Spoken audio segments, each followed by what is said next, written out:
Okalar, nimaga ko'chada turibsizlar? Bu uyga kirmaysizlar. Bu uyga kirgan odam haqiqiy ertaga tushib qolgandek bo'ladi.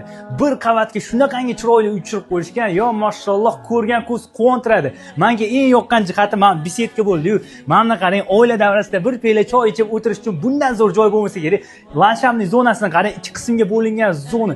Yozgi oshxonasi uchun, ayollarimiz uchun barcha qulayliklar mujassam qilib qo'yilgan. Oppoqqina bamisoli qorda yatirashini qarang. Inshaalloh niyat qilganlar shu joyda bitta xolis like bosib qo'ying.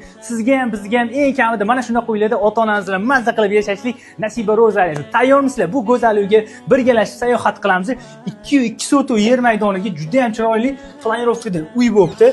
Mana qaranglar, kirib kelishimiz bilan mana shunaqa kengina hol, ana endi bu uy zaliga bitta o'zingizda baho berasizlar.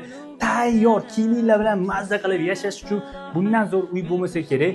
Bu uyni qurgan okalar ranglanib bor, shunaqangi chiroyli kollaboratsiya qilishgan, ko'zinglar bor, mazza qiladi. Oshxonani qaranglar, ayollarimiz ko'proq vaqtini o'tkazadigan oshxona, mantlar bardoviy setlar, bu yoq tarafi yam-yashil kattagina panorama oyna qo'yilgan.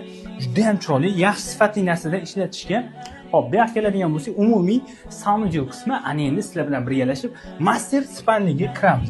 Master spalnimizdan ko'rasizlar, o'zining ichida sanuzellariga ega va bu yoqqa keladigan bo'lsak, bitta bolalar yotoqxonasi, marhamat. Va shuni yonginasida oxirgi xonamiz bo'lyapti. Juda ham chiroyli, inshaalloh niyat qilganlar eng kamida hammamizga mana shunaqa uylarda ota-onangiz bilan yashashlik nasiba ro'za aylasin. Bu uyga kimga mana shunaqangi fayzli xonadonni ravo ko'rsangiz, o'sha insoningizga bitta like bosib, tez o'ziga jo'natib qo'ying.